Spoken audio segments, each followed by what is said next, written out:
So, Carl, So now that Anthony, we've got all the fun out of the way, should we talk about this week in wrestling? yeah, we must. So, obviously, you have the honour of going first with Monday Night Raw. I do. And what a Monday Night Raw it was, Anthony. So we kicked off the show with a SummerSlam contract signing Oh, between yay. Seth Rollins and Dominic Mysterio. He's not just Dominic anymore. He's Dominic Mysterio. No, because if you don't put the Mysterio name in there, it's not worth booking. Well, exactly. So that, all that people ever see is it was Rollins versus Mysterio. That's all they care about. Yeah. That's Then- how the lawyer in, and then you realise it's this kid. Yeah, exactly. That then ended up leading to a match, or there was already a match booked. I forget these things. Between It's Seth probably Rollins and off the cuff and spontaneous. probably it's not like they have 3 hours to fill. A match between Seth Rollins and Humberto Carrillo, in which Seth Rollins was the victor, I believe. We then had Andrade taking on Angelo Dawkins, with Angelo Dawkins picking up the win. We then had Zelina Vega taking on Bianca Belair, in which Bianca Belair picked up the win.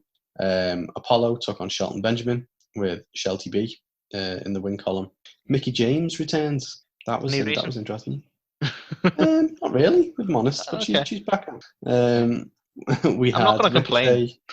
Oh yeah, God, me neither. We then had Ricochet, Cedric, and the Viking Raiders taking on Tozawa and his ninjas for some reason. And can I ask, was everybody was Kung Fu fighting, or? Oh wait, no, it wasn't the ninjas. It was Retribution. My bad. But yeah, so Ricochet, Cedric, and the Raiders picked up the win there. Liv Morgan was back in action after a long time to lose to Peyton Royce. Well, that's good, because we wouldn't want it to get too much momentum. Well, exactly right. Exactly.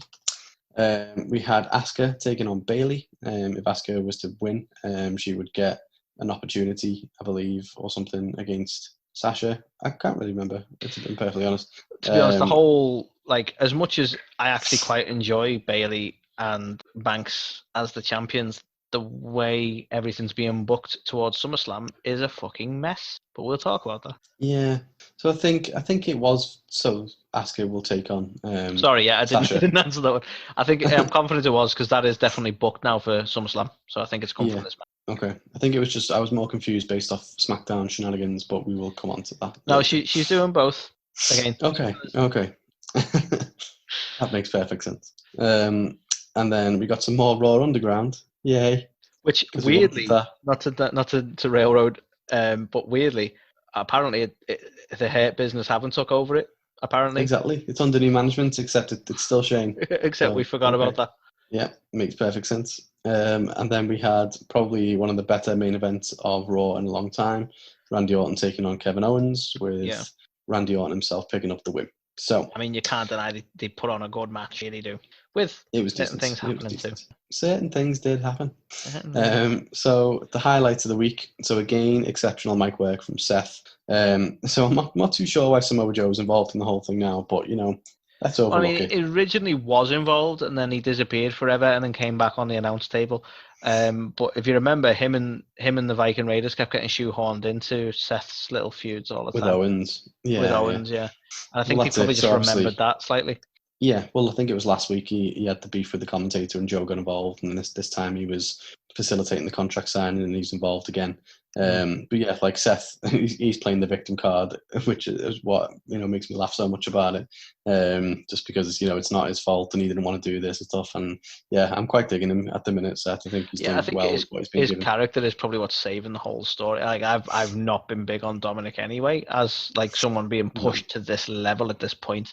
But Seth as a heel in this particular persona is brilliant. I don't think you can deny that. Yeah. No. It was followed up as well, that opening segment, with a match between Seth and Humberto. So I mentioned Seth picked the win up quite quick, as it needed to be. But then fair play to Dominic. Like, we can chat shit about him, but he took an ass whooping with a kendo stick this week on Raw. I mean, no pun intended, right? But Dominic's definitely got chops, right? He's been training. I'm sorry. He's been training as a wrestler. You've really got to stick it to him. He's no kendo. That worked.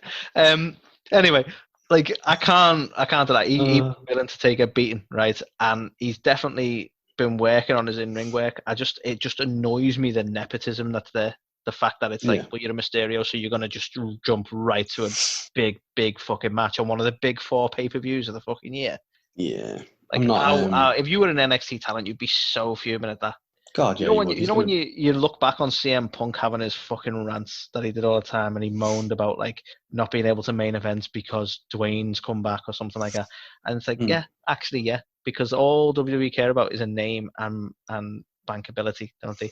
So that's the bit that bugs me with Dominic, not Dominic himself. And yeah, that fair enough. Like I've seen some of the social media posts of the condition of his torso afterwards, and yeah, he took some fucking punishment there.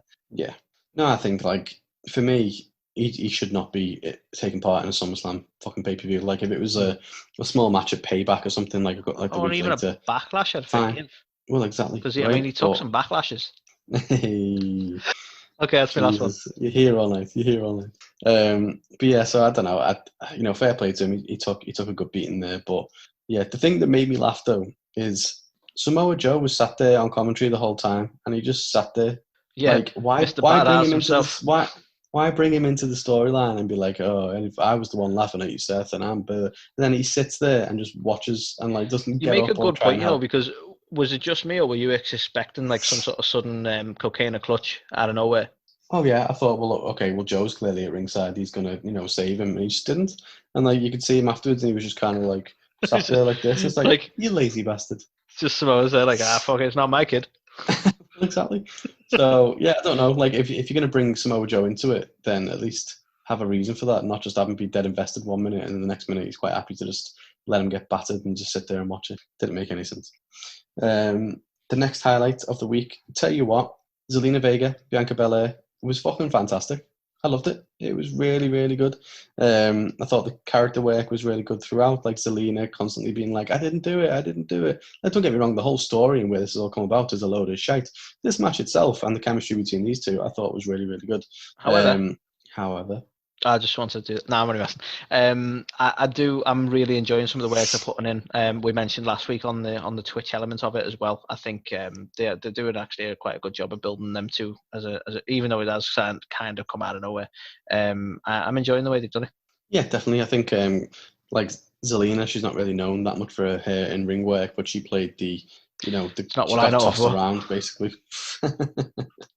But yeah, she got tossed around quite a bit by Bianca, and it was she really put Bianca over in this. She looked like coming out of it like a monster. That's one bit of credit I'll give, because I've not been that big on Bianca in the main roster, and this has done wonders for that. I'll be honest with you. It's helped build her as a legitimate threat on that roster, to the point that, and we'll get onto it on SmackDown, but some of the stuff that happened on SmackDown is quite annoying because of that, actually. Okay. So the next highlight, so we mentioned Mickie James is back.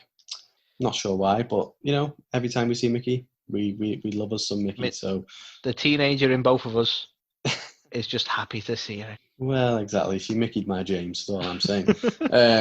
But yeah, so do you know what? She was there. She cut promo. She was back. There's no reason why, but yeah, nice to see her. And then Lana and Natty come on screen. And you know what? Lana was okay in the segments, but Natty it's just not her. I don't know why they're pushing it. Like she's just not convincing in this role. Like Lana can play a bitch because by all accounts she's a bit of a bitch, but Natty is just a because Lana's not playing. Well, exactly. Like she probably and it was basically around like Mickie can't be a locker room leader if she hasn't got TikTok. It was like what? Was this what we're talking about? But whoa! She's got TikTok. Tell me you've seen them TikToks, Jesus. I'm gonna be about 5 to 10 minutes, guys. 5 to 10, new record. So yeah, I don't know. I just feel like I was happy to see Mickie James back. It's interesting that they're putting her into something, at least some level of feud or activity. But yeah, Natty just really undelivered on this for me. And it's no disrespect to her. I just don't think she can pull off that heel character, especially the kind of heel character of like being another Lana, because it's just not who Natty is. No, I don't know why Lana wasn't that over as a character anyway. So why they're trying to I know they're trying to push some sort of tag team agenda maybe, but why they're trying to make her almost a carbon copy of Lana is a bit odd. other than justifying them being friends, because it kind of doesn't make sense when you look at the character of Lana versus the character of Natty as she was. But yeah, I agree with you. A little bit messy, that really. Yeah. Plus, it's still directionless. Like, Mickey's a legend, and it is nice to have her back, but she's come back to help push these two. But then she's not going to stay back. So what's the point? Because this has no direction. They're not going after the tag titles. They haven't gone after Bayley and Banks together or anything like that. They're just aimlessly picking on legends. Why? Yeah. Because it worked for Randy. Yeah. Yeah. So yeah, I don't know. I honestly don't know, but nice to have Mickey back anyway. Yeah. I thought the Asuka Bayley match was really, really good. Really strong match from the pair of them. Asuka ended up taking the win with the Asuka lock, much to the dismay of both Bayley and Banks. And yeah, so now Asuka's going to face Sasha for the title. So nice, decent story. Should be a good match. Should be a really good match. Yeah, I mean, we've not really had a clean finish to either of the two prior to that, have we? So that's true. Hopefully, this one is a clean one at the end. Yeah. And then the final highlight of the week. So I mentioned is one of the better main events in a while. So it just really shows Kevin Owens does belong in the main event, not as fucking the reincarnation of Oprah. Like Jesus. But like it was really, really solid match. It was entertaining throughout. Orton obviously picked up the win because he's not going to lose his momentum right now. So a shame to see Owens still losing these kind of things. He still doesn't really have much direction, but he showed again definitely belongs there. But following on from that was a really interesting. I'm interested to get your thoughts on this because I liked it, but I know you're not as big of a Flair mark as me. But I'm definitely not. I love the emotion involved, and I totally get the emotion involved as much as I don't have as much investment in Flair. What I think's interesting is how often Flair gets kicked in the head by someone who loves him. But obviously citing Sean, by the way, for those who haven't picked up on that. I thought you meant Charlotte. Maybe. I don't know. I'm confident he's got some sort of head kicking fetish at this. And I think we've got to give a little bit of credit to the use of retribution here, because only in a minor sense, but the power cuts allowed us to get the punt without obviously kicking an old man in the head, because really can't really take that kind of spot now. It was a bit of a cop-out, wasn't it? It was, but how are you going to punt Ric Flair in the head at this point properly, like visually? No, I know. I actually think that was done quite well. Not like other bullshit, which I'll talk about on SmackDown. But yeah, I could still totally understand. I got on board with the emotion, not as much as you. I'm confident you shed a tear, I reckon. Oh yeah, I didn't. I was bawling like a baby. No, I definitely had a lump in my throat throughout. I think you've got a guy like Ric Flair, and you've been watching him for so many years, and the personal struggles he's been through and stuff like that. And you see him come out there and say like he just wants to be in the spotlight, and because we've seen the movie The Wrestler. We know that the mindset of these guys are they can't step away from it. He's had a heart attack and everything. He's been through a hell of a lot, and it must have been hard for him to admit the fact he's not the Ric Flair he once was, and all the stuff he's been through and stuff, and bringing his personal life into it. So yeah, it was just a really emotional promo. I thought that it was really well done, and then it was just amazing heel work from Randy to be like, well, okay, fuck you, Rick, and then just turns on the guy who had his back. So really enjoyed that. Yeah. And then as for the O'Shites, so there's quite a couple of these, so I'm just going to breeze through them because I don't like dwelling too much on the Shites. But we're very different people sometimes, you and me. Well, the O'Shites is all I have, Carl. I know. I'm so sorry. I've got the better shows. So Andrade Dawkins was crap, and it was screwy with the fucking distractions and stuff like that. It didn't really make me care about the tag feud. It didn't really, explain anything else around what happened to. Again, I could end up eating my words, but like we know that they're going to put the straps on Andrade and Garza, aren't we? So. Well, it seems like it's going that way. So it was just one of those. It was just unnecessary, I felt. Speaking of unnecessary, we then had the MVP VIP lounge again, because every week we have to have a fucking talk show. This was crap as well. He blames the reason he lost was because of the light flickering. Naturally. So, okay. So basically, he then says that he wants to have a rematch for the title, and I'm just like, well, fucking hell, why is this carrying on now? I thought this was done, so they could move on. No, we got to beat a dead horse. Yeah, of course we do. Speaking of dead horses, Tozawa and the Ninjas, fucking hell, how are these still a thing? I thought the whole point of this was to introduce that big, massive black fella, like the huge, 7 foot. Oh, yeah, 7 foot tall guy, yeah. and then he's just disappeared since, and like they've still got this stupid zany faction for no reason. But yeah, so basically R-Truth dresses up as one of the ninjas this week and pins Tozawa, and apparently he's a 38-time champ. Really, that's how ridiculous the 24/7 title is. 38 times. Liv Morgan is back again, and she's back to lose. So Ruby accidentally cost her the match by accident. Like, for fuck's sake! Like, Jesus Christ! Do they even know where they're going with this? Of course not. Of Do course they even know or care? They never do. Where they're going with never this? do. Fuck you, Kevin. Speaking of things I don't think they know where they're going with, Retribution. How fucking shit are they? They are, like I've mentioned it before, they're like a bunch of dweeby teenagers who, you know, have got a strap on with the parents, so they've gone out and they've all hooked up together and they've gone out smashing windows. Like, okay. And also they're messing with the lights. Oh, what a crock. Like, really? What a crock of shit. Also, like, they only attacked the power generator 1 week, so why are the lights still flickering? Exactly. But I don't know. I feel like one of them's just stood at the switch now going... That's it.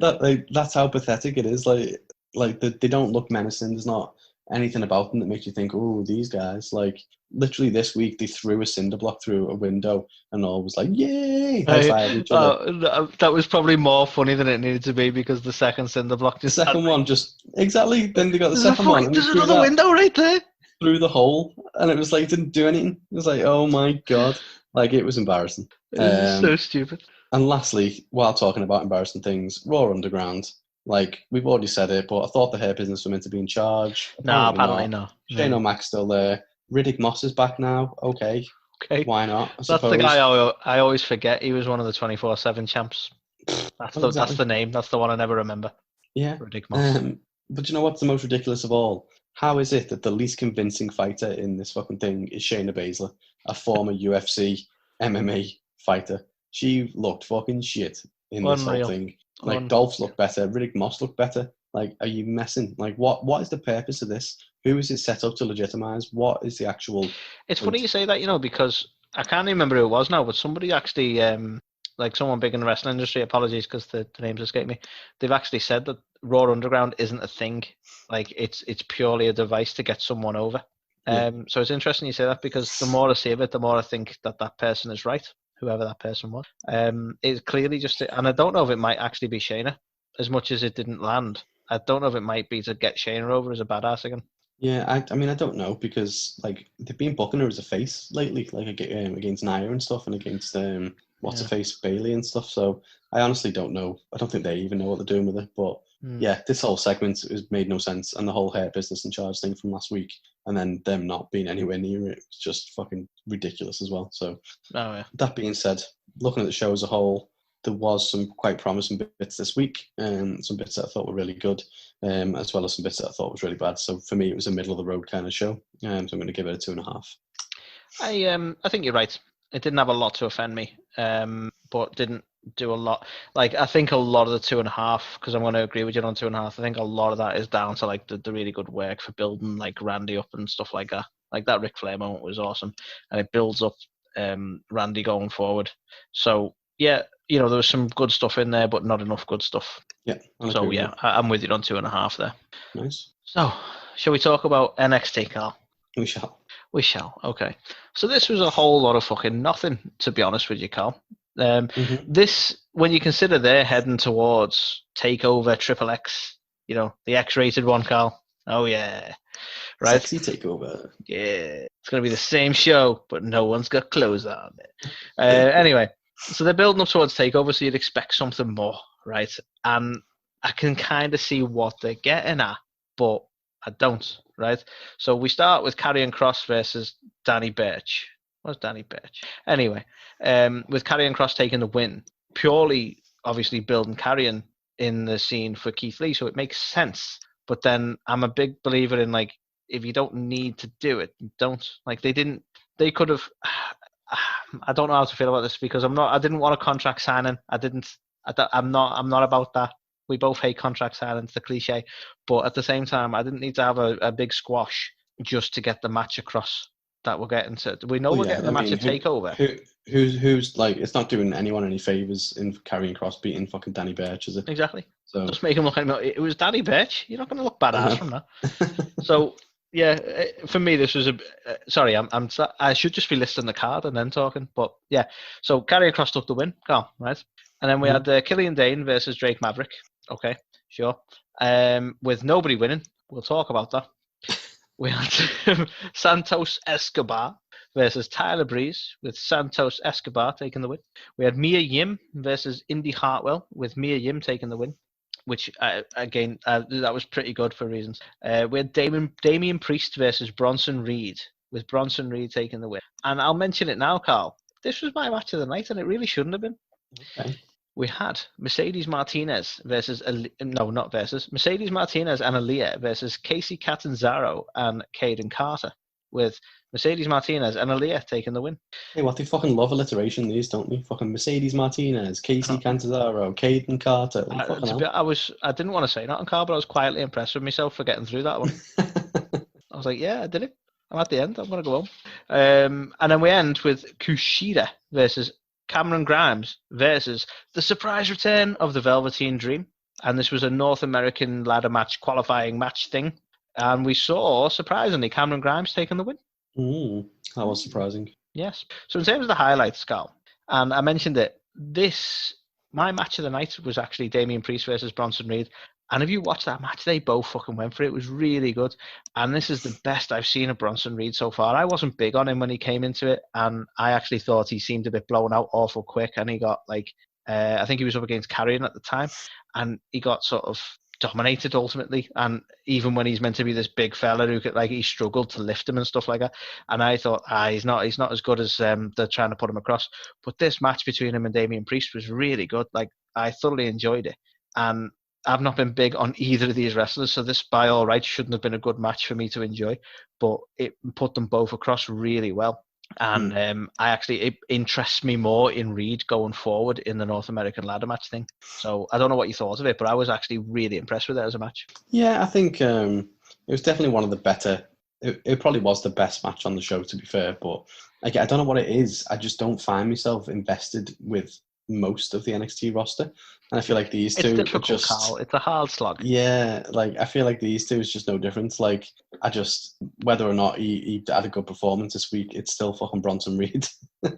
So I'm still just a bit like I think you need to understand, when you're down here with me in NXT, you got to grasp at some straws, Carl. Yeah. Oh, we have. Yeah, I'll let you have it. And then my other highlight was the potential of Mercedes Martinez versus Rhea Ripley. So naturally, the tag match had shenanigans. It involved Rhea Ripley getting involved. It had Shotzi Blackheart for some reason getting involved. But ultimately, what they're pushing for is Mercedes Martinez versus Rhea Ripley, which is a match I really want to see.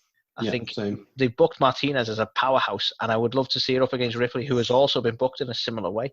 And they haven't confirmed this for TakeOver Triple X, but why not? That would be a really good match to see, and it'll give Rhea something to do, because since she lost the women's title, we've not really seen much of it, and I really want to see her go up against Martinez. I think that'd be a fantastic. So just the whole potential build for that, and the fact that it might happen at NXT, the X-rated one. What do you make of them as a potential? Oh yeah, I definitely want to see it. They're really well matched. I'm a bit of a stickler for having people go up against each other who are almost. You are, to be fair, you mentioned it a few times. Yeah, you like seeing that. These two are built like brick shit asses, aren't they? And Rhea Ripley, especially of late, has been doing a lot of work in the gym to kind of put on muscle. If you look at her social media, she's an absolute beast at the minute. She is so jacked. Unreal. She's just getting bigger and bigger, so I feel like it's just going to do that feud even more good. Hopefully it happens. Now, my last highlight could be a bit polarizing, Carl, because my last highlight, I'm going to give it to the Velveteen Dream returning. Was it just a dream? No. Now, this has had a lot of controversy around it, because a lot of people believed that he was off air and would remain off air due to the whole issues over I don't even know if it was speaking out movement. I think the allegations predated that, actually, but these suggestions of the illicit pictures, and I think a lot of people believe that we would not be seeing him for some time. But for me, I'm putting it in the highlights because you can't deny that he is one of the more interesting and talented people in NXT. And I was surprised he didn't take the win. Probably the right call, because they can build somewhere else with that. But it's good to see him return, and I think hopefully that means some good things in the future. And hopefully without going too far into the allegations, it means WWE has concluded their investigation into it, and they're on board with him returning, and it was unfounded. Speculative, I'll be honest, but you hope that they have looked into it before they've had him return. But just the concept of this character coming back, because I'm not going to get into the personal side of things. The character coming back, he was a good character, an intriguing character, and I'd be interested to see where he goes. So that's going to be my last highlight. Were you made up to see him back, Carl? Yeah, I was. Like, obviously, there's some stuff that is potentially going on or whatever. Like, I do think it's a bad error of judgment on WWE's part for not, issuing some sort of statement or anything like that. By all accounts, the people who were involved in this have said they've not been contacted, by WWE or anyone for, in their statements or any thoughts or anything like that. So I honestly don't know, but yeah, it's not great that they've just kind of took him off telly until it died down a bit and just brought him back. Like, I would have liked to hope that they've conducted a really thorough investigation and, there's no it wasn't just Vince going, did you do it? Yeah, so I don't know. So it's very bittersweet because I've always liked the Dream character and I thought he was going to go on to big things. These accusations and allegations really made me think, well, okay, maybe this is the end of it for Dream, but he seems to be back, but just without any explanation. So yeah, it's interesting though, because you expect the minute he returned, I was thinking he was going to win that match and go into the North American ladder match, and he didn't. So I'm quite surprised that they're not just bringing him back and then pushing him right to the moon.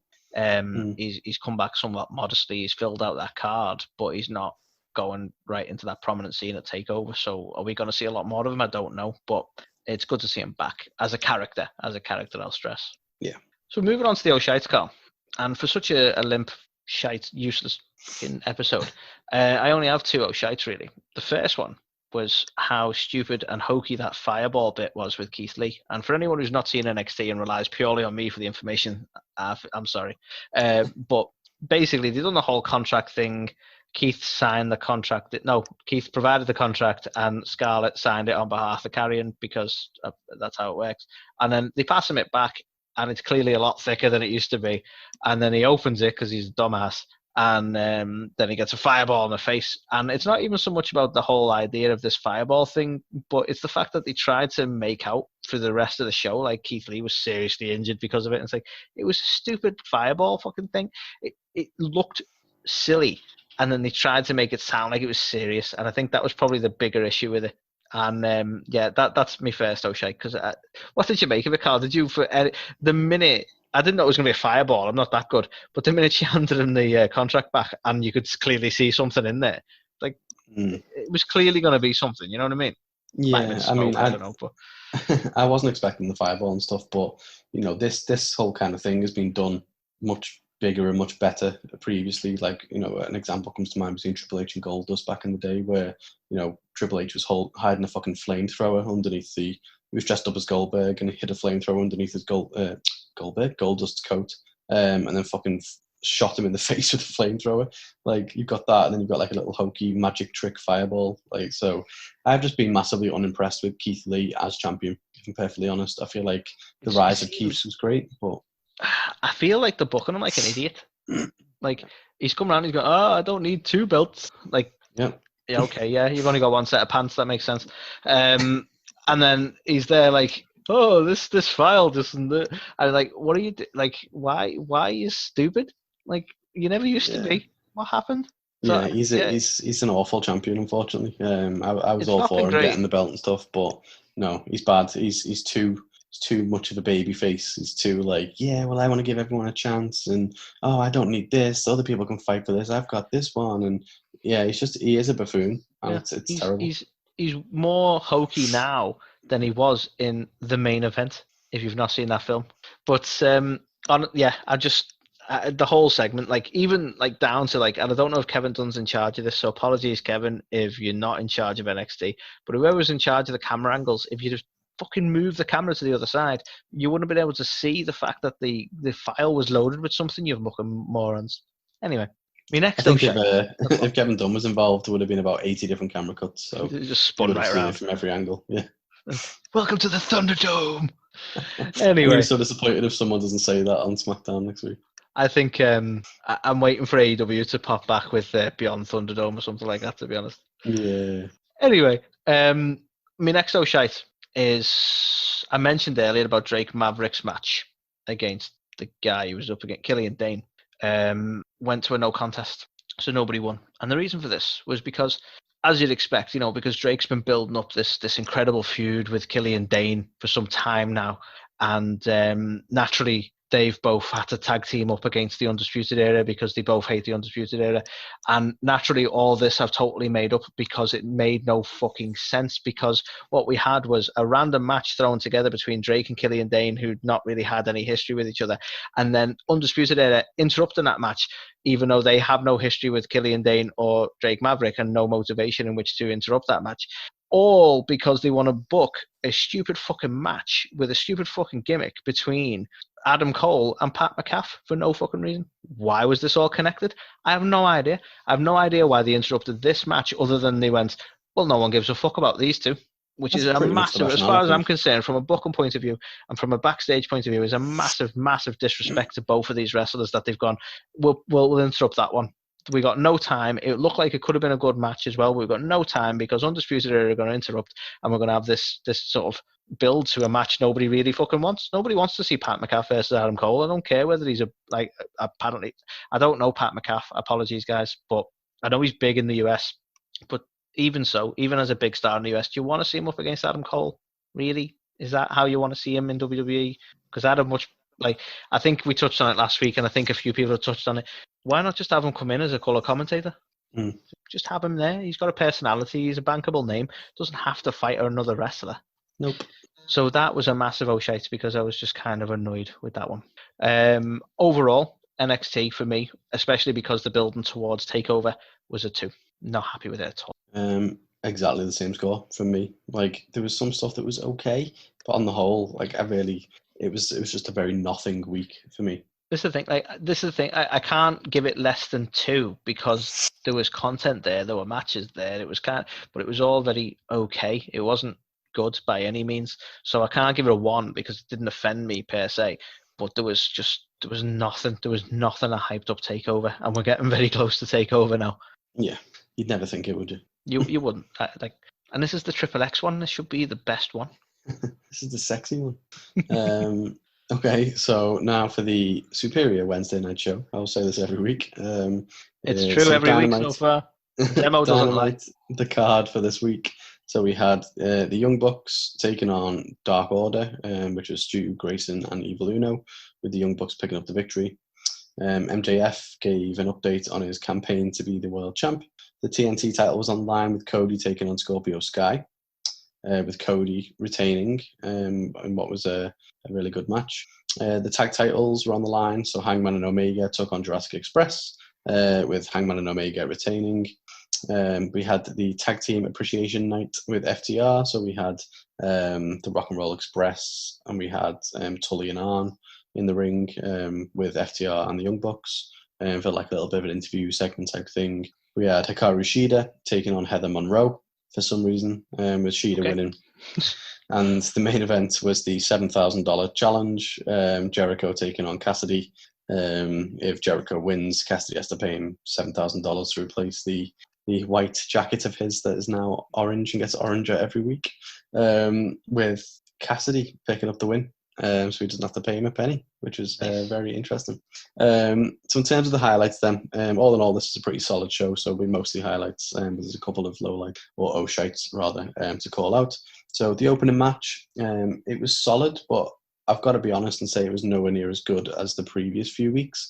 Every time I review the show, I'm like, oh, another fucking tremendous opening match. This was fine, but yeah, it's just... Sadly, they've kind of set their own bar with the opening matches, haven't they? So, this would be a fantastic opening match for SmackDown or Raw or NXT or let's try not to be too biased, or Impact. But they've certainly set the bar high, and like you say, it was a solid match. But yeah, so that's what I mean. It was still a highlight because the match quality was still good, but I've just set a very high bar against these opening matches now, which I think they've done to themselves. So unfortunately, this one just wasn't as good as some of the others, but was still fine. the MJF promo this week again was awesome. Obviously, it's MJF. So I thought it was just really funny that he was outsmarted by Moxley. So he's in the ring, he's got his goons around him, he's talking shit about Mox, and then Mox's music plays, and then he thinks he's like, because he's smart, he sends everybody out to the rafters to, cut him off at the path. But then little does he know, Moxley just comes out the ramp like a normal person behind Well, that MJF. was quite. I quite enjoyed that, to be honest. That was quite good. And just hits the paradigm shift on him. And the way that MJF sold it, he was like crying and like he can't move and all this kind of, like, it's just, I think such good heel work. I think it's an important time to mention, and it's certainly something that we've signed, Carl, that there is currently a petition going around because of the dangerous move that is the paradigm shift. And obviously we're seeking to have it banned in AEW for usage after the damage it has done to MJF. Now, this is, I believe, a representative of MJF who started this position. But if you're interested, the link is, I believe, on our social media, Carl. Yes, it is. It has been retweeted. You can click on that link and you can also sign this petition and ban that heinous, paradigm shift, dangerous move. We can only hope that MJF hasn't suffered too much from it. Exactly. #, not my champion. That's what we want to say. Sorry, I had to segue, but it did really tickle me that. No, nice. I like it. So I thought that was really good. So Matt Hardy. So I put this as a highlight, but I was on the fence with it a bit, to be honest. So Matt Hardy's getting interviewed backstage, and obviously he's saying that he can't be killed, but now he wants Sammy's blood. And then he sees a guy walking around who he thinks looks like Sammy. So he just goes mental and just starts battering him. And it turned out to be a referee who was just dressed up in his casual clothes. So easy done. A lot of referees get mistaken for wrestlers because they also do steroids and hit the gym a lot. Well, exactly. I mean, sorry, I need to backpedal. I'm not suggesting that Sammy Guevara does steroids. What have you done? I'm going to get sued now. Again. Anthony's I gave comments. the opinions. So yeah, I might actually put a little thing. I might edit it in on the bottom. The views of these two podcasters do not reflect the overall views of A to the K. Hilarious. You should definitely do. But yes, I was on the fence in this one because I like that they are continuing the feud and still building up momentum around it and stuff, but it was a little bit hokey the way he reacted when he saw someone who just it's a little bit hard to believe that he made that mistake as a story goes, but I'm all for this feud, so whatever builds it, I suppose. Yeah, exactly. Like, it was still entertaining to a degree, but hopefully it gets a bit better. Still a highlight, I would say. It definitely wasn't something awful, but it was just a bit. I thought Cody versus Scorpio Sky was amazing. I guarantee now I will eat my hat if this does not happen. Scorpio Sky is going to be a future AEW World Champ someday. He's got the chops. He really has got the chops. You can see now. It almost makes me go, you know what, SCU know what they're doing, because they are both kind of there to push Scorpio as the younger talent, and he so deserves it. I mean, he's such a good wrestler. So I'm with you. I will also eat my hat. Oh no, that means it's definitely going to be wrong now. Look what you've done. You've cursed this guy's career. Oh, you've gone through so many hats. So many hats all around for everyone. But yeah, I mean, like, Scorpio did a fantastic job when he went up against Jericho for the world title, and this was no different. He did a fantastic job again. Thought the chemistry between these two was probably potentially even slightly better than with Jericho. Was also surprised to see Mike Chioda was refereeing the match, so that was definitely a crazy one. And I also thought after the match was really interesting as well. So we got a call out from Brody Lee, where he's got the original TNT title, because this week they debuted the finished version of the belt, which keen to get your thoughts. I think looks beautiful. Do you know what? I honestly can't get over how much of a difference those details make, because it's the same design, arguably, but those highlights just make all the difference. It looks awesome. Yeah, definitely. Like, it's much better than the new United States Championship, for example. That bullshit. Yeah. Do you know where did I see it? Apologies for anyone who's listening who goes, you're stealing from another show, because I saw it on YouTube somewhere. But somebody mentioned, in fact, I'll try and give credit because I'm confident it was from Wrestling Review Society on Facebook and YouTube and the like. But they mentioned that someone had bought one of the replica belts of the new US title, and it actually highlighted in blue behind the they actually put the blue stripes in, basically, which aren't, they're totally absent from the new title, and it looks so much better. Yeah, So I think I saw a picture of that actually on Reddit or something somewhere. Someone took a picture of that, but it's to mad me how that night shows and you day like that slight detail just totally fucking missed the whole new title. So Yeah, slight definitely. digression, but I just wanted to mention that because the US title arguably couldn't be that bad because it did look a lot better with that detailing. Yeah, no, it's very true. But yeah, I thought this was a really interesting way to do it with Brody Lee having the old belt and basically saying that, you know, he's got this and he wants the other one now and stuff as well. So it actually made me quite hyped to see Cody versus Brody. So yeah, interested for that one. Oh yeah. Yeah, it could be a really good match, that, to be fair. Yeah, I thought the tag, really not much to say about this, but the tag title match was solid again. I say this every time. You've got Kenny Omega in the match, you've got Hangman in the match. It's going to be a good match. Oh, yeah. But Jurassic Express were awesome as well throughout this. Marco Stunt was doing his usual shenanigans. There's still something brewing between Omega and Marco, which is interesting. But yeah, I thought it was decent. I will say, just as a slight aside from it, not relevant to the match itself, but people on social media are so ready for Kenny to turn heel that I can only imagine that they're going to capitalize soon. Because don't get me wrong, and most of the people involved in AEW are very savvy to what's going on social media wise. Look at Jericho as an example. But yeah, it wouldn't surprise me if we see it. I think they've been building to it anyway. But if we see a heel turn from Kenny soon, yeah, I think people are so ready for it right now. Yeah, I think people just want to see him have a singles run as well. Like, you know, the work he's doing with Hangman is sound and all, but he's one of the best wrestlers in the world. So let's go and get him to do his thing. It's funny, really, because he wasn't included in our unique segments of the week because we were only doing a comparison to WWE to AEW. But he is another character that you could say his work in AEW so far hasn't been his best work. No, he's never worked for WWE, so we couldn't make the comparison. But if you look outside of that, to New Japan's probably his best work.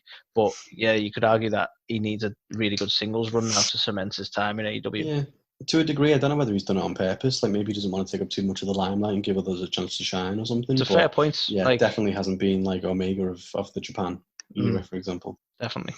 So another small one, but just a funny one. So Santana and Ortiz continue their rivalry with best friends. They steal their luggage and take it into the showers in the locker room, pour bleach all over it, and then just leave it in, like, empty it all out and leave it in the shower, which I thought was quite funny and just a nice little way to further that rivalry. And it's nice to see that the Inner Circle is still feuding with best friends. It's not just Jericho Cassidy. Like, yeah, it's like they're separate, but they're not, sort of thing. It has that connection too. Yeah, just logical, isn't it? You know what I mean? Like, if your boy's in a feud with this guy, you're not going to. That's the thing, because they've already kind of, Sammy's part of the Inner Circle, but they've already kind of pulled him in the direction of Matt, haven't they? So it kind of works that they're not pulling the whole Inner Circle apart in that sense. Yeah. And the last highlight is the main event of the Jericho Cassidy match. I thought was really, really good. Cassidy, I think, feels like a much more fleshed out character now. So he's not just the like sloth style and the hands in the pants thing. Like, he's got multiple dimensions to him, and I feel like this was something he really cared about. So he was less kind of sloth like and more just like a normal character because he cared. Which I think it feels more of a tactic now, doesn't it? The playing possum thing than just a gimmick, and I think it makes a lot of sense. Like, it was amusing, and I remember when he first sort of was shown on AEW, and he was likened to, like, well, we all have that person who, like, they come into work and they don't give their all, they give as much as they need to give, and that was kind of how they likened it. It's like, well, not every wrestler's going to come in and give their all. He's coasting through, and that's amusing to a level, but it's nice to see that sort of. I think they made the joke, didn't they? It's like, this is like, you don't want to see Orange Cassidy at 1%. Do you know what I mean?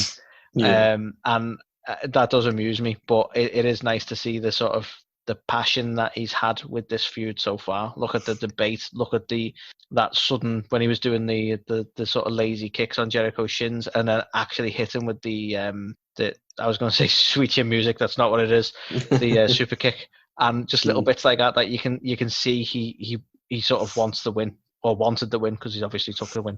But I really like where they're going with it now, because he can still do the whole play. I mean, it's kind of spent as a gimmick in a sense, because people know that he's willing to wrestle. But, like, I don't know. I like where they're going with him as a character. I think they needed to do something else, or he'd just end up being a gimmick mid-card thing, wouldn't he? Yeah, definitely feels more fleshed out. I mentioned it a little bit earlier, but I feel like Jericho wasn't on top of his game for this match, which is a shame. So I don't know whether it was one too many Fozzy concerts or what. But That's the thing, because he's back with Fozzy now. People were showing a bit of yeah, concern. Again, it never made the news for us, but people were showing some concern because he started doing shows with them again. It obviously concerned him. It's the Corona stuff. As much yeah. precautions taken, but you may have a point. He's burning the candle at both ends now, really. I suppose. Well, that's it. Like, I don't know whether they were botches, but like, you know, the dragon screw attempts from Cassidy, there's a couple of them that it looked like Jericho just didn't take the move right, and then the finish to the match. Like, Jericho, I think's come out and said that it was exactly as it was planned, but I don't know. It felt too clumsy. It felt like he was going to go for one move, but Jericho kind of fell down or thought he was doing something else, and the next minute it turned into a pin and it was a win.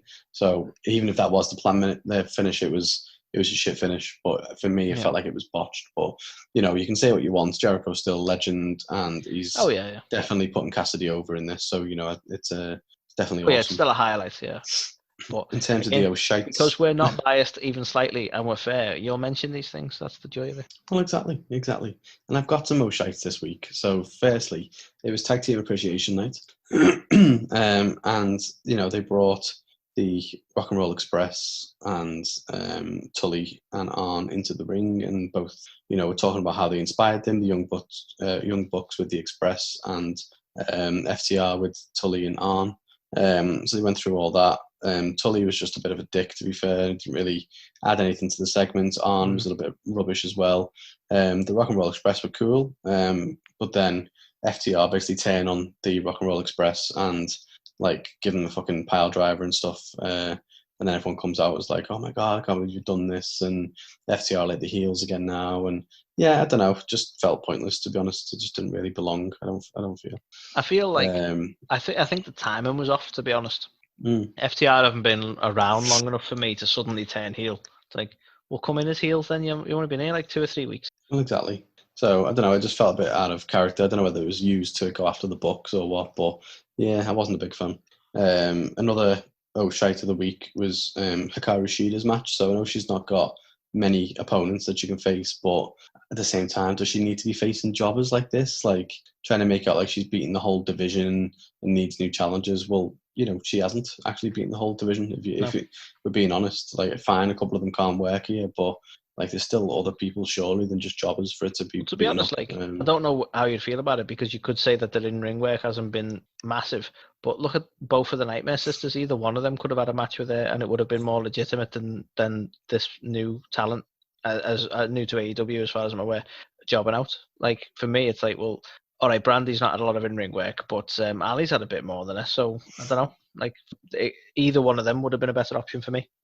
Could be wrong. Well, yeah, exactly. Like they've got star power there that they could still use for these kind of things, but then they just bring in these jobbers for no reason. It doesn't really do anything for anyone, I don't think, especially based on the fact that Shida's apparently looking for fresh opponents. Well, surely there's people better than jobbers that they could feed her, but it was what it was.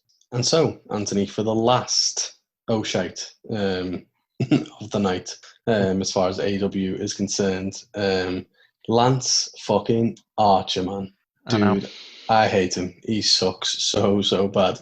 Not only is he not just content with just beating people up and, you know, throwing them into ceilings and everything that he does. Now, him and Jake the Snake have got a bit of a bromance going on, because in this segment he rips off Jake's shirt and he's drawn on his back. That's cute, isn't it? He's drawn on his back. I don't know whether they showered together before the show or what, but yeah, that's normal, right? Like what the how can you fuck this guy up so much? I mean, like, I'll give them props for it was unpredictable. I don't think I could have ever called that one.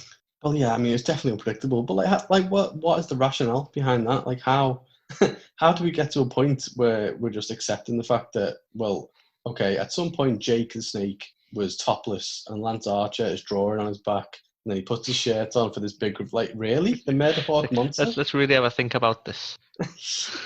Like what the actual fuck? Like it baffles me, because I'll be honest with you, Carl, that is more terrifying than all of the beating people up that he's done. Exactly. Like if anything, like if it goes down, if this is the spin they put on it now for the rest of his character, like, you know, yeah, it can't be much worse, can it? Just a totally freaked out Jake. Yeah. I can't fathom what they're doing with Lance Archer. Like it is so bad, and it just doesn't need to be. No. So I'm baffled by it. I really am. It's almost like it's a bit over. They didn't need to do a lot with him. He's a big guy. You know, he's a big monster guy. They booked him, brought him in like a big monster. This is a bit too much storytelling now. Yeah. Like, I didn't need this. Nobody needed this. No. It's yeah. I'm surprised they haven't learned from it though. Like at least with like the Nightmare Collective and some of the other stuff that they tried, they learned pretty quickly. Okay, we're going to move away from this, but they're still going for it. Like who out there's going, hey, Drew Hunter's back, fucking whoa, Meta Monster. Maybe like Tony Khan was there, like, yeah, we're kind of done with the storyline, and Lance is just there, like, no, we're not done. I mean, the thing that worries me is it looked like it was finger painted on as well, so it gets worse. It wasn't even like he just got a Sharpie. He touched the man. The Murder Hawk. Just Jake's there, like, this is art, right? Yeah. Like shit. So yeah, that was my final shite. Yeah, I mean, don't you hate it when you're a former wrestling legend and you decide to take someone under your wing and they end up being a total fucking weirdo? Well, yeah, it's could have took anyone under your wing, but no, you took this guy drawing on your back instead. So yeah. Whatever floats your boat. So yeah, so that was Dynamite. So a lot of ups, also a few bizarre downs of the night. So I dare say the most bizarre down of the night. Yeah, the most bizarre down maybe ever, to be fair. Yeah. So with all said and done, I've gone with a 3.5 out of 5 for this week's show, because it was still very strong. Like I didn't have many shites, but yeah, I don't know. It just didn't have that. It didn't have a big Dynamite feel about it, like some of the other episodes I've had.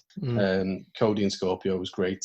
The main event was sound, but I've already mentioned Jericho was, I don't know, a bit off his game, I think, for that particular match. So all said and done, 3.5. Yeah, I think I'm probably going to land in the same place, to be honest. Yeah, I think it's a fair score. It was still a really solid show, and I think the other ones being so bad has helped prop it up a lot more as well. Yeah. But yeah, 3.5 for me, I reckon. Even ignoring the whole Lance thing, I mean, that was enough to bring it down a fair bit, to be honest. But... Oh God, yeah, definitely was. So, Carl, we need to round the night off now with SmackDown. It's SmackDown. So let's talk about the card briefly, shall we? I do say briefly. We saw Big E versus John Morrison, but we didn't. So that had no result. I'll explain that shortly. We had the what I've dubbed the Bailey Battle Royal, featuring talent from across all three brands. Are they brands? Their own brand, aren't they? So we had NXT, Raw, and SmackDown women battling for a chance to fight Bailey, because why not? Everybody wants to fight Bailey. And surprisingly, we saw Asuka take the win on that, which means that she will now be fighting both and she wants to be Asuka 2 belts, I guess. We saw Shorty G go up against Sheamus, just because he could. I don't know. With naturally Sheamus taking the win, because we don't want to give Shorty G too much momentum. We saw Gran Metalik up against Shinsuke, which, I mean, again, not particularly a match I was asking for, but yeah, why not? Good. Yeah. And again, surprising as the result goes, we saw Gran Metalik taking the win. And again, other mentions in that, but we'll talk on that a bit more. And then we saw, because we were so gutted that we never got it at the beginning of the night, we saw Big E going up against John Morrison to round the night off, with Big E taking the win. Because, I had been gutted if we'd have not got that. Definitely. So, and this will be a quick one, to be honest, but as far as highlights go, to be honest, I was actually okay with the initial bit of Retribution interrupting. The way they started the night with that sort of stuff, I think that's the kind of way you need to do Retribution. If you look at some of the shit they're doing, where it's just backstage shenanigans and vandalizing shit and stuff like that, no, actually coming in and dominating and affecting things with it, like not just like messing with your sound or your editing, which just seems like a really fucking strange, rebellious thing to do. They actually caused the issue with the Morrison Big E match. They came in, they took out Big E's leg. It actually became a bit more threatening. But don't worry, it doesn't stay that way. Retribution is an absolute fucking mess. But I don't know how you feel about that as a highlight, because I know Retribution don't have a lot, but I think that's the way that they should be coming across. Yeah, I completely agree. Like at least this felt like, some semblance of something important. It wasn't, as you said, it wasn't just them like pissing around or like rebelling against their mom. Like they actually got involved and like stopped the match from happening and tried to take them out, as opposed to just shenanigans and walking around and yelling and Yeah. throwing fucking bricks through windows and anything else like 14-year-old kids do who are on the wrong side of the track. So yeah, it was definitely a much better angle for Retribution, I would say. But exactly, and I'm not really sure what they're going for with it all, but like this is where it's like so far. This is correct me if I'm wrong. I think this is the first time they've actually been involved with other wrestlers, other than coming out and like putting a chainsaw to the ropes or whatever they did the other week. Well, like exactly. This is the first time they've actually affected a match or had any interaction with another wrestler, from what I can recall. Yeah, well, I mean, they beat up the ringside crowd who are technically wrestlers, but that didn't really mean anything. So I mean, yeah, for me that time, doesn't count. Yeah, this is the first time an actual match was was interrupted by something other than some flickering lights. Don't worry, guys. We get back on form with the flickering lights. Yes, we do. The only other highlight I've got for SmackDown is the return of Kalisto, which I don't know if you'd find it much of a highlight, but obviously when it comes to the Grand Metalik Shinsuke match, we saw Kalisto come back, and that means we see the full Lucha House Party. And it's a bit of a shame because no one seemed to really care too much that he was out on injury or even remember that he was there until he came back. But I, for one, given the amount of TV time they get, and I think it's probably the right time for him to come back and hopefully a good push for them as a trio. Again, what do you think of this? I mean, we've seen a lot more of the Lucha House Party now. I think they're becoming a bit more legitimate since basically the shortened roster has given them a bit more airtime in it. Yeah, defo. I think I'm interested to see whether or not, like, what kind of role he plays, because I know, prior to him getting injured, Vince was quite big on him as like the next Rey Mysterio. He was the next kind of big, kind of Mexican star. Look out for your eye. Well, exactly. So I'm interested to see whether or not he is just like a part of the Lucha House Party, a la kind of New Day, or whether he gets like a singles run or something. But who knows at the minute what's going on? Yeah, well, I don't think. Does anyone know what's going on? I don't think sort of funny does. Little image someone had created, which was using the Thunderdome image from Mad Max, and it's like WWE in 2020. I was like, I like it. It's just chaos. It's true. So, sadly, that's it for me highlights, Carl. Unless you have any that you wanna throw in there.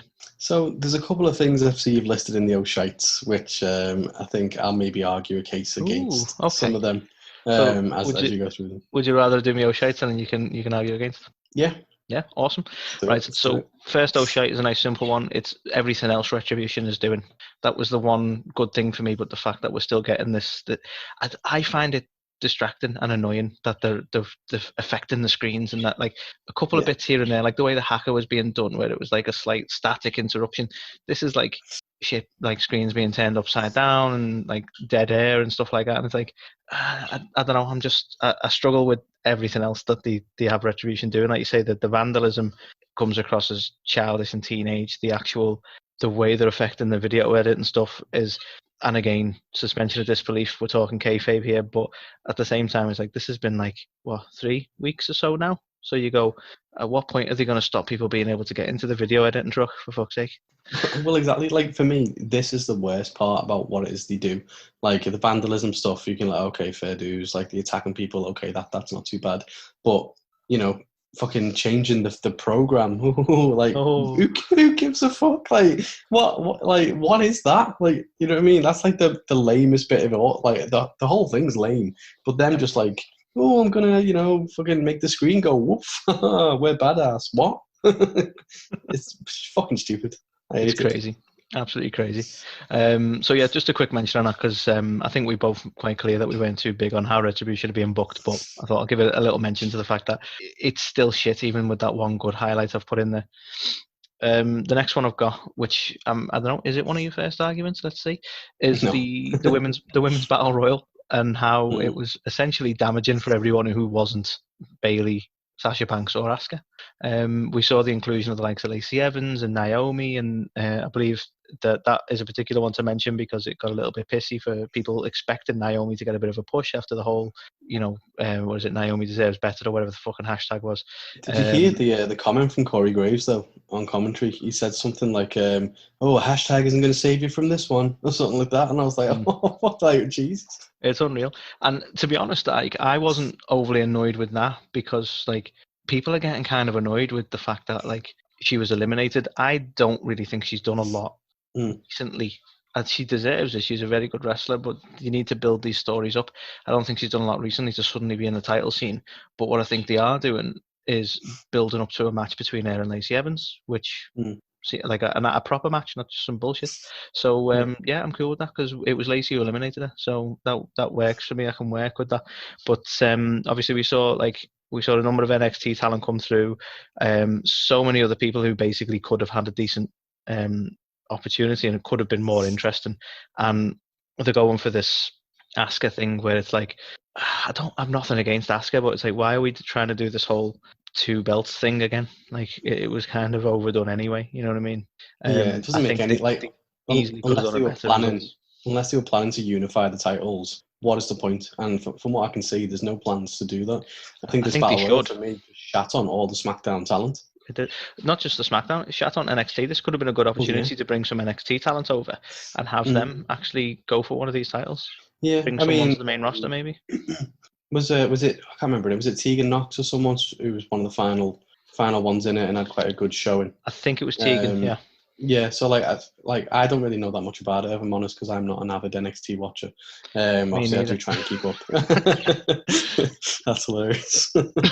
But I thought she put a good shift in. But for me, it was just we're on SmackDown, and the final bloody 3, if that's what it was Asuka, Baszler, and Tegan Knox, and it wasn't even a SmackDown fucking woman there. So it's like you've really killed your SmackDown division. You've done your shift off your pop.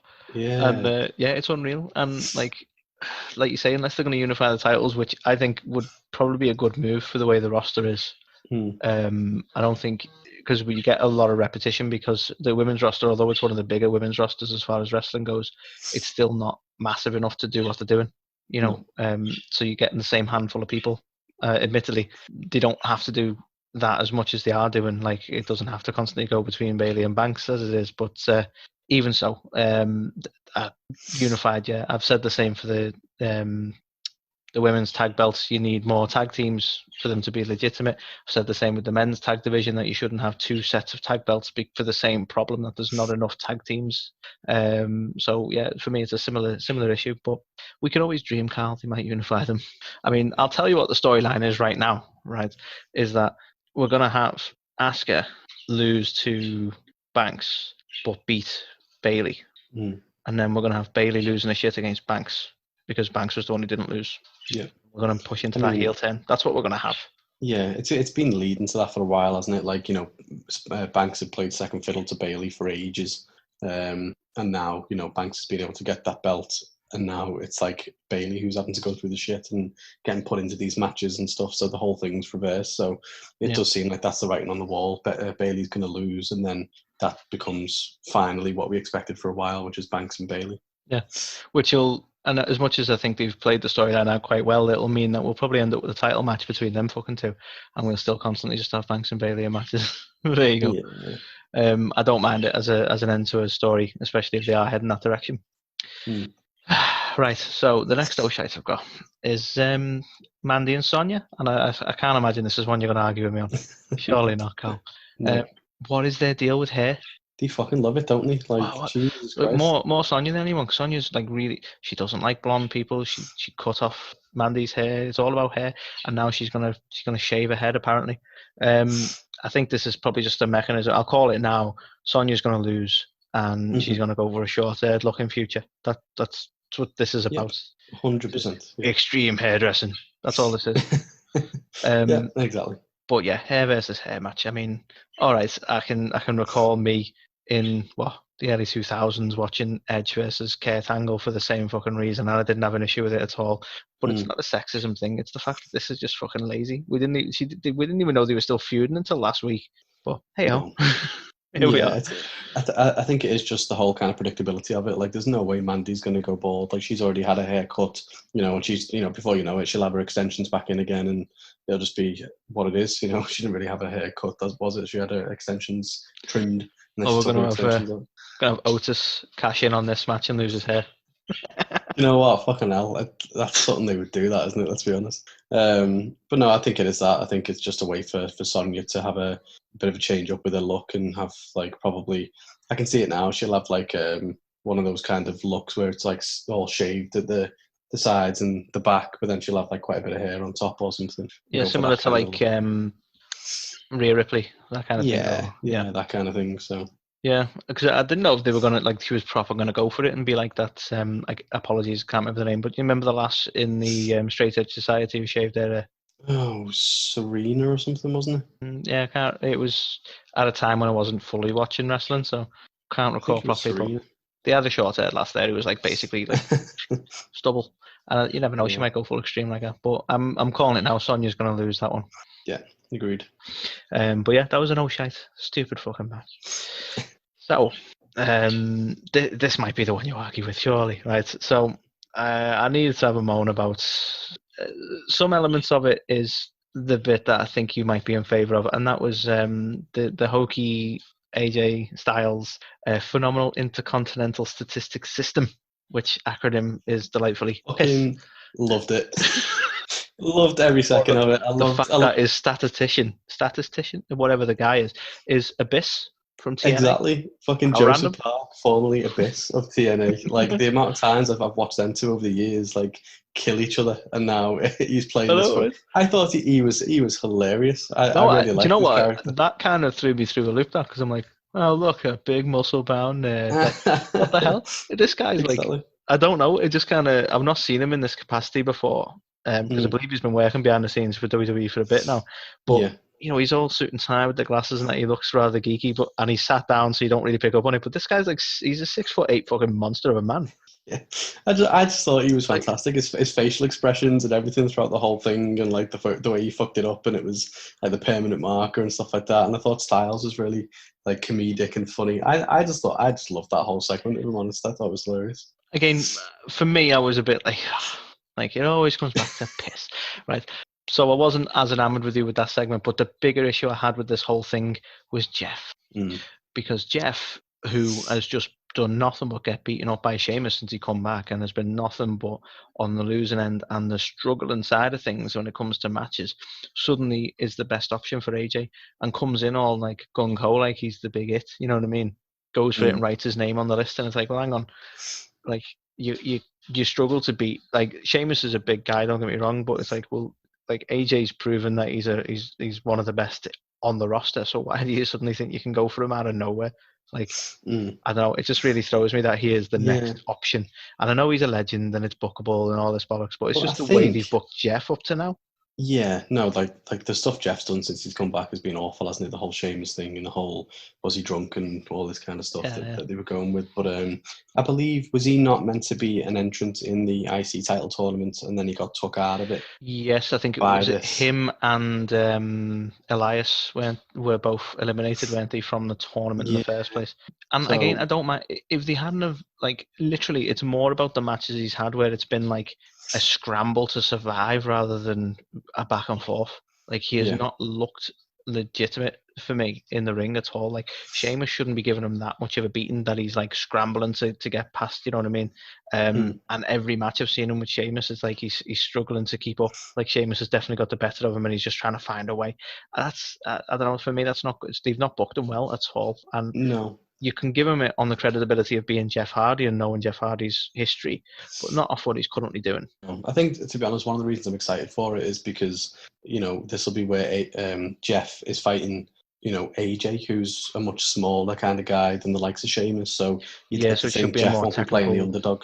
Yeah, so like the whole he's just been kind of getting ragdolled, and like it's about like, can he stay in it and can he overcome the big guy? Whereas this will be a complete 180 really, because Styles is probably the smaller guy. So it should be a much more kind of technical and like high flying kind of contest. So yeah, I know Jeff isn't your favourite, to be honest, and I know he's since he's come back as well, especially he's not been through some good stuff. But I thought that, for me personally, this segment was really funny, and I actually didn't mind the fact it was like Jeff and Hardy, because I think it'd be too soon for Riddle, because he's only just moved over. So I think, you know, keep doing what he's doing with Corbin and stuff, and Sheamus and whoever the hell else he's involved with for now. And I think Jeff's like a good little... I don't think he's going to win, if I'm honest. I'd be surprised if he does. Yeah. Like, just because of how soon it is, really. Yeah. So hopefully it's just like a little transitional one before the likes of Matt Riddle or someone kind of comes into the fray. Well, I disagree. I thought it was shit. No, I take your point. It's not the worst choice. I really wish they'd have booked Jeff better before it. But we can all look back with hindsight and go, maybe throwing a jar of piss at Sheamus was a bad idea as a booking, or maybe the whole DUI hit and run thing was stupid. You could look at these things with hindsight, or maybe think about it before you book it. I don't know. One of the two. Yeah, I mean, just that might be options the there. WWE better option, mightn't it? Yeah. And my last stow shite of the night, Carl, which I'm interested to know whether this is one you disagree on. But every part of Bliss and Braun didn't gel with me. The whole interview where she's trying to explain that she's like intrigued by the Fiend, like a moth to a flame.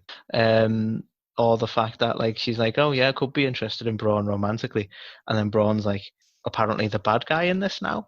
I don't know. Like we do this incredibly clever thing that they did with Raw, where you won't actually get to see any violence, but Braun throws her up in the air, and then you just see her on the mat because of technical difficulties. And you're like, okay, so Braun, like, I'm struggling to see how they're booking this, because like, okay, so the Fiend hasn't really attacked. Like, I suppose at this point they're as bad as one another, because the Fiend did the whole mandible claw thing, I suppose. But I don't know what's going on. I'm all for Bliss, like maybe having a bit of a heel turn, and maybe I don't really want it to be Sister Abigail either, if I'm honest with you. I think that would kind of ruin the mystique. But we're now turning it to like the Fiend's like the guy who's going to save the day because Braun's an asshole. What is this? So for me, I enjoyed everything but Braun Strowman. So I thought Alexa was great. I thought she showed really good range from the interview early on, trying to kind of come to terms with what happened, all the way through to where she got pissed off with Braun and was slapping some sense into him. I thought she was fantastic. But I think what they did quite masterfully here, which we haven't seen in a while, is they pulled off the double turn. So Bray's the babyface now. Somehow Bray's the babyface now and Braun's the heel. And you kind of understand it, and it kind of makes sense because like, ironically, it's Braun's fault because he's turned it's Bray's fault because he's turned Braun into this fucking monster by whatever he did to him in that fucking thing. Yeah, and now he's also given him some cosmic powers where he can disappear from the ring and end up on the Titantron. That's I mean, that bit's a bit hokey. I'll give you that one. But yeah, for me, I didn't hate it. I hated. Like, I don't. I know Braun's a massive guy, right? And in reality, I probably wouldn't have an argument with him in real life, right? But he's got too stupid a face to be scared of. With his grin is not intimidating at all. He's like, no, like, that's not scary, Braun. I didn't even know you were going to turn on Alexa because you looked happy. He's trying to get by on some sort of like weird intensity that he's got, which it doesn't really translate. But also, he's trying to make out as though whatever happened to him at the hands of Bray has kind of made him go fucked up, basically, and turn like into a psycho. So interesting. So what we're saying really is that they're giving Braun too much acting to do when he's not that strong an actor. Yeah, pretty much. Yeah. But for me, I think the thing that excited me most was the apparent double turn, because it's so rare that we get to see that. And I'm not even 100% sure who it was, but it felt like that's what happened, because now you're immediately going, well, fucking hell, Braun, fuck you. You've said that you hate Alexa and all this kind of stuff, and then Bray's the one who's there to kind of save the day. So it's like, for me, they have actually pulled that off. So, and if anything, I think it means potentially good things, because I can see now the Fiend, win this match, and that's what we want. Definitely what we want. How do you feel about Alexa Bliss potentially aligning with the Fiend in some way? Do you think that will come to fruition, and would it be something you'd be interested in? Or are you in the same boat as me, where you kind of like, I'm almost not too against her being weirdly connected to the Fiend rather than Bray, but it's more like everyone wants it to be Sister Abigail, but I really don't. I think that always should remain like a shrouded mystique rather than an actual person. I'm not a big fan of Alexa as Sister Abigail. I don't want to see that, to be honest. I think she's her own character, and it makes sense. Like I think I mentioned it on a couple of podcasts ago. For me, the more logical fit would be someone like a Nikki Cross. Yeah, if you were ever going to do the Abigail thing. So, who knows? Maybe they're doing something around this. Maybe we are going to find out that, because, I mean, the way I'm imagining this going is the Fiend beats Bray, and then he's the champ, and then Alexa comes out or whatever, and then the Fiend fucking, I don't know, turns on her or something happens, and then it is revealed that Nikki's like Sister Abigail or something. I honestly have no idea, but that's part of why I'm intrigued, I think, because I really don't know how it's going to go. But it looks like we might potentially see a more Twisted Bliss. Hey, pulling out the big guns. I like it. But yeah, I mean, for me, I've marked it in the O'Shites because I'm just not overly enamoured with the way, like, for me, they could have done something that didn't involve Alexa at all. And I can't deny what you've said, that she did a great job with what she had there, you know, in terms of her range and the way she was putting the emotional turmoil across. But at the same time, I just sit there going, I don't want any of this. Do you know what I mean? Like, I don't want Braun even in the title picture at this point, which that's probably a bit too unfair because he has to lose the belt somehow.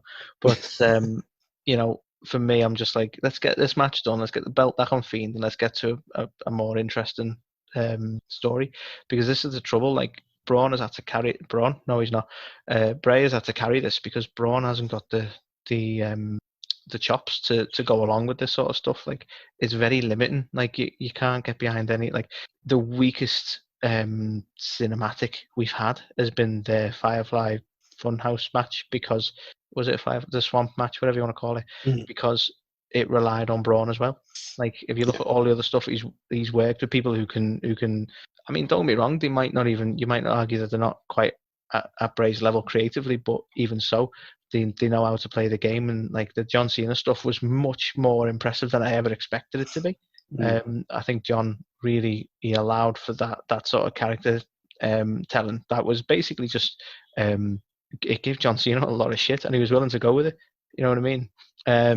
But there's not even enough history there for Braun. What do you play on? What history do you play on? Exactly. I think that's why we've ended up with Alexa, because he's so one-dimensional as a character. You've gone, well, fucking hell, how do we, like, what can Bray Wyatt do to get in his head? He did that Team Little Big thing once. Yeah, fuck it, we'll use that. Like, I literally think that's what's happened. Yeah. So I don't expect her to have any kind of long-term involvement with Bray or with Braun. I think you might be right. You know, it's like she's not scared of the Fiend, but that probably helps in that slight face turn, maybe. But it's not actually going to be like a stable or a character thing in any way. Which is probably the ideal solution, really, for me. Yeah, and I also thought, like, it was just a bit random that, like, you know, Braun comes out and he's had a haircut. It's just like out of nowhere, like, who just turns up, like, and I know, like, has a haircut out of nowhere, like this sudden random haircut without any even mention. Exactly. Crazy. Yeah. At least you know, Sonya and Mandy were doing hair versus hair. Braun did fuck all. Just randomly on screen, all of a sudden, totally different hairstyle. That's it. 1 minute he's there, a lot of hair. Next minute, hardly any hair. Crazy. Mad. That's the kind of crazy editing you get with some shows, mate. I blame Retribution. Love it. And that was pretty much it for my O'Shites as well, mate. So is there any other notes before we round it off and give our scores, or are you pretty much content with the nothing that was SmackDown? It was pretty nothing, yeah. It was literally those last 2 points where I think I had a couple of different opinions on, but yeah. Because if you didn't have had those points, we'd have probably had to have some quiet time, because there was not a lot to talk about. But no, as a rating, for me, I gave it a 2 this week. This was literally the weakest show of the week for me. There was just the content was just abysmal, and considering, like, we're heading towards SummerSlam now, like, why is SummerSlam not getting built up properly? Yeah, they're all involved, right?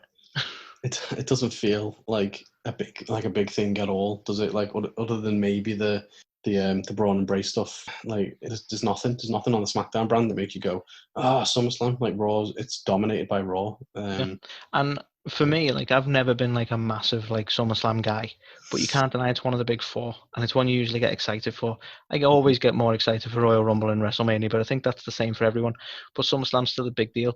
Have you ever been so unenthused about a SummerSlam in your life? No, never. They can talk about Thunderdome all they want. Not helping. Don't care. Yeah, it doesn't feel like a big pay-per-view, like, at all. So such a crying shame. But I think for me this week, I probably unsurprisingly gave it slightly higher just because of those, because you slight love differences. piss. Because I love piss. I'm gonna piss into the abyss. Yeah, Oh God. I gave it. That's yeah. I shouldn't have said that. That's worse than the Murderhawk monster. Jesus. Just when I can draw on your back abyss. Wait a minute, that's not paint. So for me, I gave it slightly higher, a 2.5. So I think the bulk of the show, I completely agree, was just a load of shite. But for me, the piss stuff and the bliss stuff, it's just a case of piss and bliss for me. Piss, bliss, and abyss. That's all you can want. So yeah, the quickest summary of SmackDown I've heard. But yeah, that pretty much that this week on SmackDown. Piss, abyss, and bliss. Love it. So that's all she wrote. That's this week in wrestling, Carl. It is. And that is another week for A to the K's Wrestle Talk. It was emotional. And I'd like to take a moment to remind everyone that the opinions of Carl and Anthony are not reflected by A to the K. No, definitely not. But I'll do the usual. I'm not going to mention them all because I do it all the time. But guys, we're on social media. You can find us there everywhere. Facebook, Twitter, all that.